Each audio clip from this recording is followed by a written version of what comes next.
नमस्कार भक्तों, आपका स्वागत है भक्ति विद आकांक्षा में।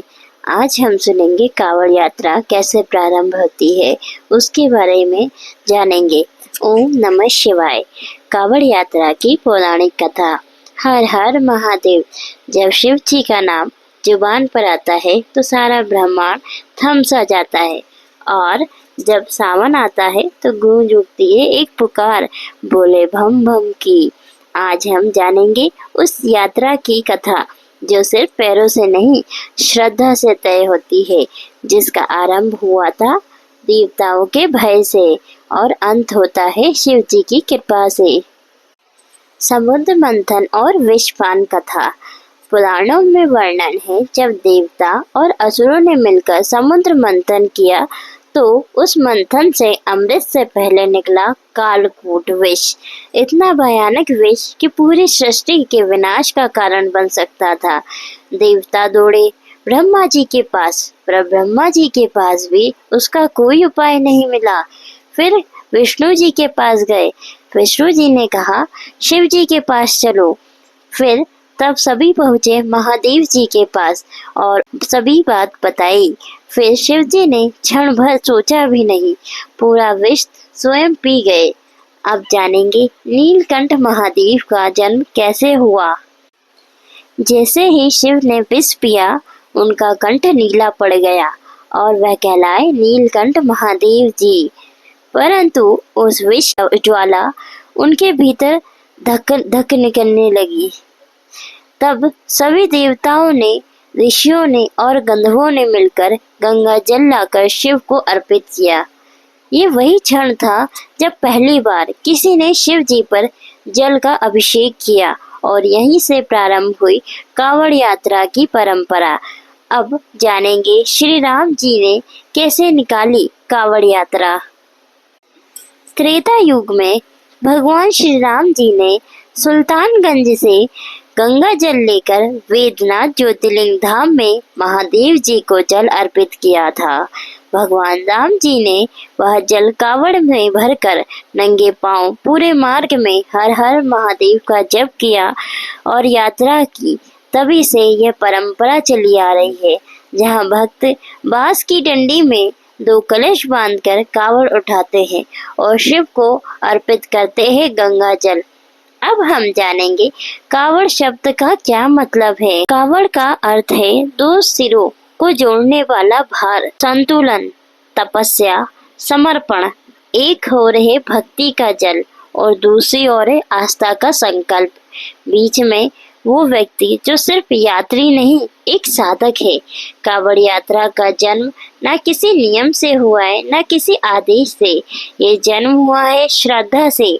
देवताओं के द्वारा शुरू की गई ये जल यात्रा से आज लाखों करोड़ों लोगों के हृदय का हिस्सा है। हर साल सावन में गंगा तट से निकलती है भक्त, और कंधे पर कावड़ रखकर चल पड़ते हैं शिव की शरण में, क्योंकि वो जानते हैं शिव तक पहुंचने के लिए सिर्फ 2 चीजें चाहिए, भक्ति और धैर्य। तो ये भी कावड़ यात्रा की पौराणिक कथा है, जो आज भी हर सावन में जीवित है। हर भक्त के कदमों में, बम बम भोले की गूंज में, और हर जलाधार में जो गंगा से निकलकर महादेव के शिवलिंग तक पहुंचती है। अब जानेंगे कावड़ क्या है और इसे उठाने की परंपरा क्या है। भक्त गंगा जल भरते हुए हाथ जोड़कर प्रणाम करते हैं। कभी सोचा है, एक बांस की डंडी और 2 कलश आखिर क्यों बन जाते हैं करोड़ों लोगों की आस्था का केंद्र। कावड़ सिर्फ एक वस्तु नहीं, यह एक जीवित प्रतीक है शिव तक पहुंचने की तपस्या का। अब जानेंगे कावड़ कैसे बनता है। कावड़ दिखने में सरल है, एक लंबा बांस या लकड़ी का डंडा जिसके दोनों सिरों पर 2 जल कलश लटकते होते हैं, लेकिन इसका हर भाग एक गूढ़ अर्थ को दर्शाता है। जैसे डंडी साधना का मार्ग है, कलश श्रद्धा और आस्था का, दोनों सिरों का संतुलन भक्ति और संयम का।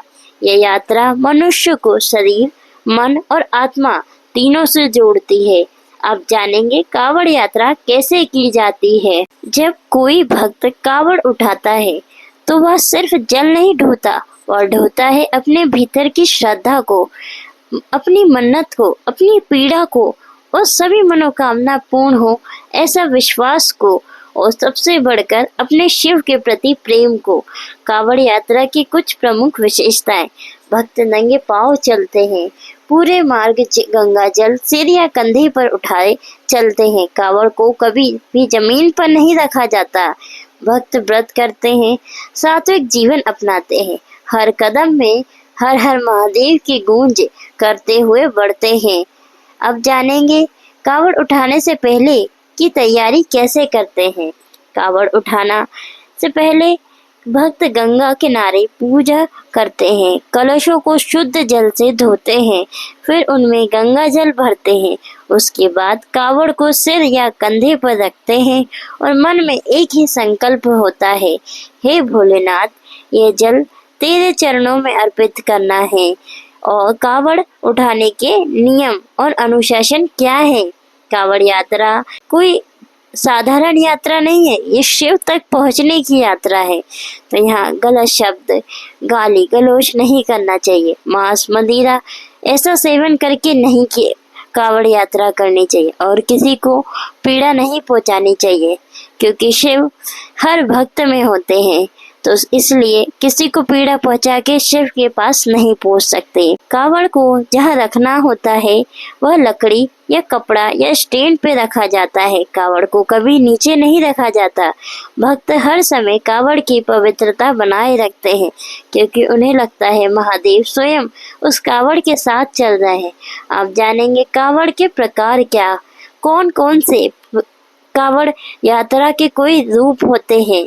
साधारण कावड़, भक्त धीरे धीरे शिव धाम तक चलते हैं, विश्राम भी करते हैं। दूसरी डाक कावड़ यात्रा, तेज गति से दौड़ते हुए जल चढ़ाने वाले भक्त ये यात्रा बिना रुके पूरी करते, तेज गूंजते हुए जैसे शिव का रुद्र रूप। झूला कावड़, जहाँ 2 या 4 लोग मिलकर बारी बारी से कावड़ उठाते हैं। बर्फ कावड़, यहाँ कुछ लोग हिमालय या ठंडी नदियों से बर्फीली जगह से जल भर के लाते हैं और शिव को चढ़ाते हैं। आप लोग भी कमेंट में बताइए आपने कौन सी कावड़ यात्रा की है अभी तक। हर कदम, हर पग, हर मंत्र कावड़ यात्रा को बनाता है एक जीवित तीर्थ। ये साधारण जल नहीं, ये तो वो जल है जो गंगा से उठाकर सीधे शिव के हृदय तक जाता है। कावड़ उठाना कोई मजबूरी नहीं, ये तो वो समर्पण है जो कहते हैं, हे भोलेनाथ, मैं आया हूँ अपने कंधे पर आस्था की नदी लेकर। तो अब आप समझ ही गए होंगे कावड़ क्या है। ये सिर्फ एक वस्तु नहीं, यह एक भक्ति का ब्रह्मास्त्र जो हर सावन में हर भक्त को शिव से जोड़ता है। अगले भाग में हम जानेंगे कावड़ यात्रा के प्रमुख मार्ग और तीर्थ स्थल, जहाँ हर साल लाखों श्रद्धालु जुटते हैं शिव को जल अर्पण करने के लिए। अगला भाग देखने के लिए, भाग 2 देखने के लिए कमेंट में जय भोलेनाथ बाबा लिखें और ऐसी अद्भुत कथा जानने के लिए हमारे चैनल से जुड़े रहिए और सब्सक्राइब करना ना भूलें भक्तिविद आकांक्षा को। धन्यवाद।